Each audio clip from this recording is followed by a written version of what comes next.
all goes so fast, you don't even know what you're doing. It's a great ride with some great forces, but it's one of the shortest roller coasters ever made.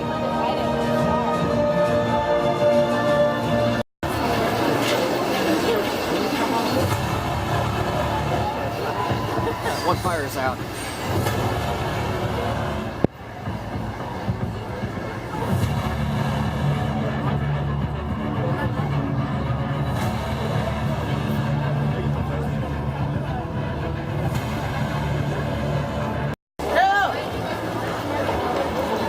The wait is 1.5 years, but it's worth it. Learn my lesson. Don't ever come to the parks during Halloween.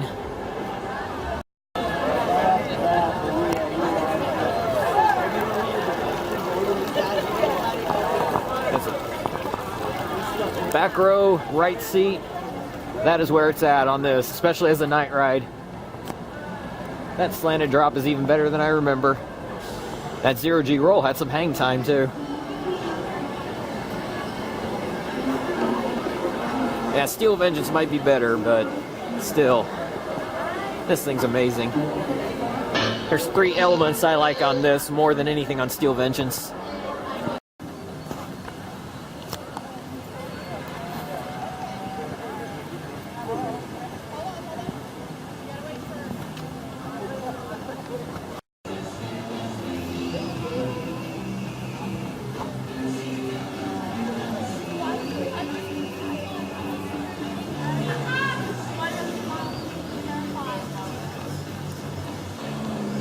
Pretty much his main walkway to get in and out is a scare zone.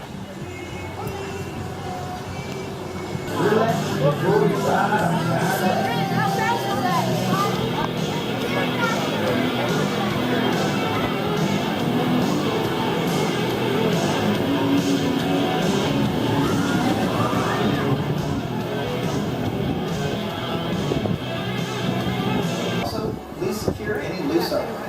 Six Flags is not responsible for any lost, stolen, or damaged items left during the ride. Now sit back, relax, and enjoy your ride on the Iron Ride.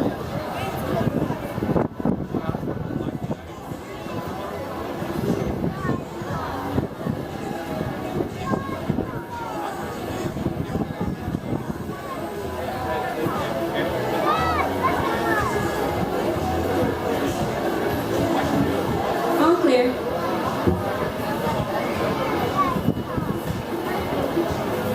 Dispatching train, so back to life, enjoy your ride through a fine traveler.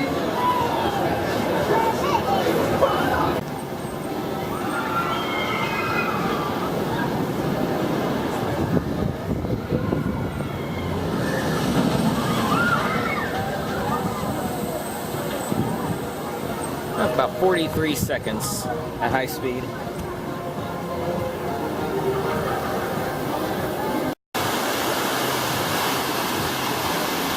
So their raft ride thing renamed to Blood Bayou. It's warm enough to get on a wet ride. Too bad they don't open the water park.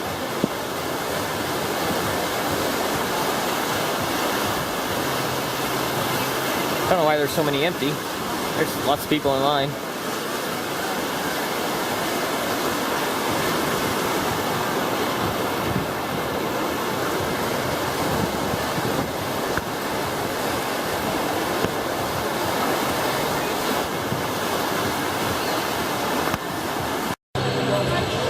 Of course, the line for everything's probably going to be about 2 hours now. Poltergeist, I waited over an hour. The one train operations and very slow operations at that.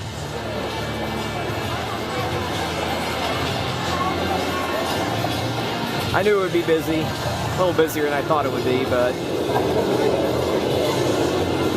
I don't think it changed what I did though.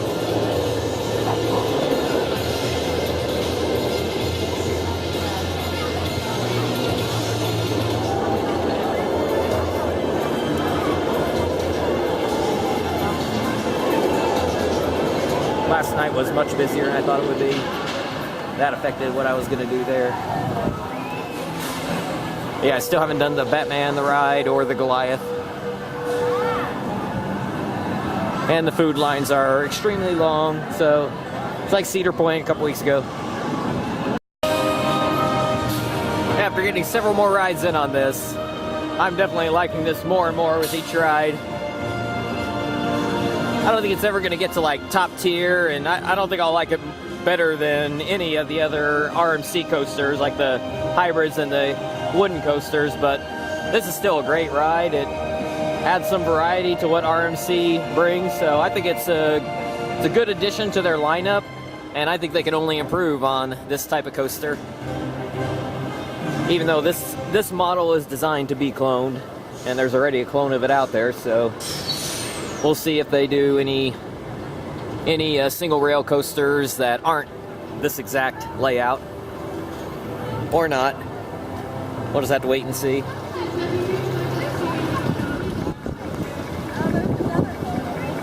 Yeah, you kind of dip down a little bit at the top there, and then you rise back up before you hit that 90-degree drop. And come up into this dive loop. The twisted airtime hill that they're riding right behind there. Now let's see, you come up into this little S-curve thing. Drop down into, they call this I think someone calls it a half stall, but I wouldn't call it a stall because you don't stall at all on it. It's almost kind of like a cutback a little bit, or a snaggle dive. I don't know what you call that. Anything I try to call it doesn't sound right.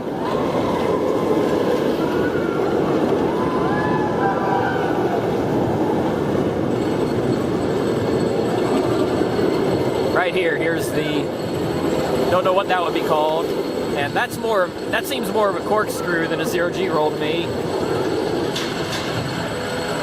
After that corkscrew / zero-G roll, do the overbank and one little mini airtime hill before the brake run. Very short ride, but a lot of fun. Just wish the wait wasn't 2 hours right now. But I got 4 rides in on it between last night and today.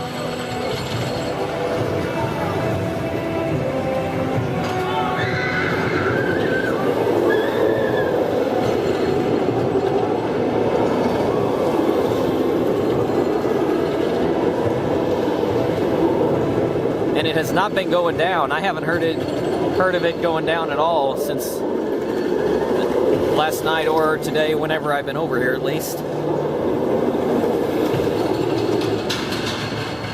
So much better uptime percentage than it was in the summer.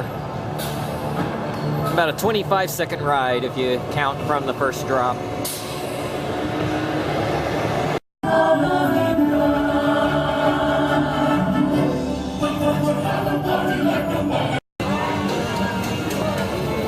This is a new one for me. Never seen it in person.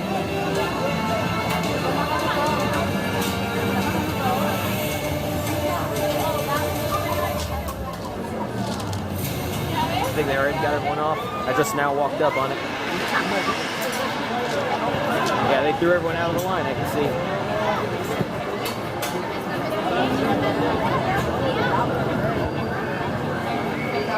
And earlier today I was just complimenting it on how well it had done with its uptime. So much for that. So yeah, they're just not prepared. They are not equipped to handle a crowd of this size. So yeah, I'm getting out of here. But I got to give it to them. The fog effects, the scare actors, and from what I hear, the haunted houses. They do those things really well here, which is probably why it gets so crowded. But yeah, if you don't like humongous crowds, unable to even walk, don't come here at Halloween time.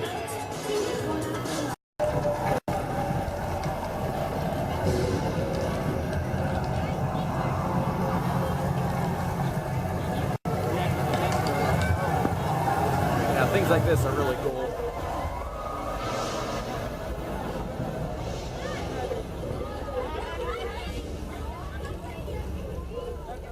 I don't think the scare actors have been unleashed yet, but and the fog effects. Yeah, they really do a good job here with all this stuff.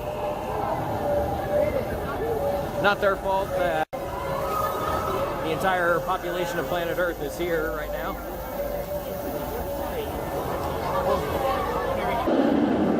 I would say I've been to 4 different parks now during Halloween time.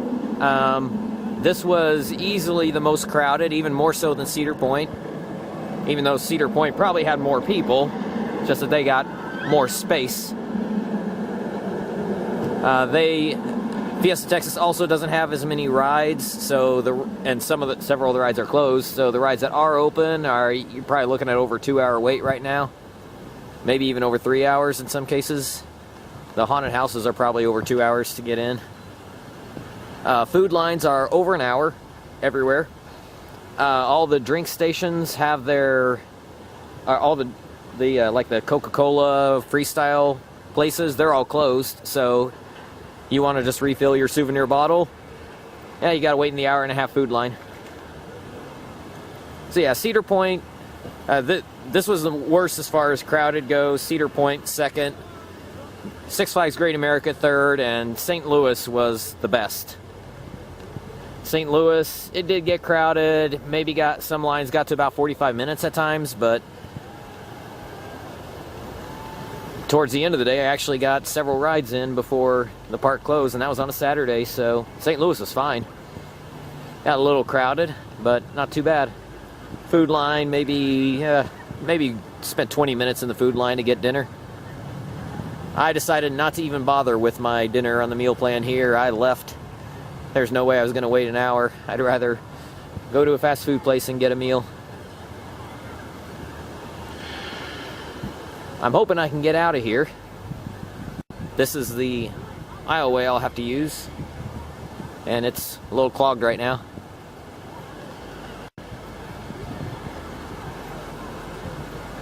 But I'd say that as far as like the atmosphere with fog and the Halloween theming and scare actors, I think this is the best of all the parks I've been to.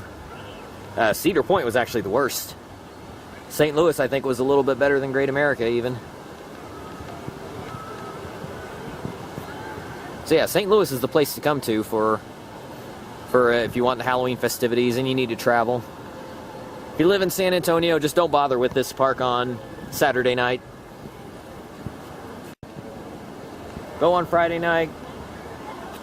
Friday night's a good night to come here for the Halloween stuff.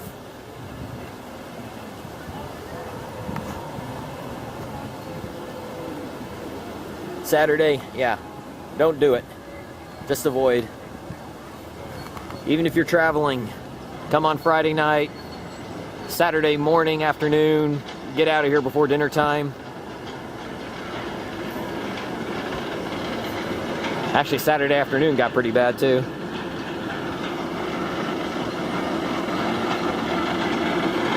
Saturday was tolerable. Saturday afternoon was tolerable bad. In the evening right now, unbearable. And there's tons more people coming into the park. I'm seeing them, just an endless string of people walking towards the front of the park.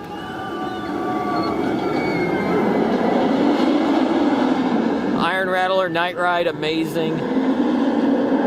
Got 5 night rides last night, 3 more day rides today. Wonder Woman was great. I would say Wonder Woman night ride, not really worth it. They got it so lit up that it's really no different. Superman night ride was really good. Roadrunner night ride was really good. Poltergeist night ride I did in the summer, and it's really nice with it. It's got Poltergeist night ride has a light package on it, so it's not dark, but the lights really add a cool effect to it.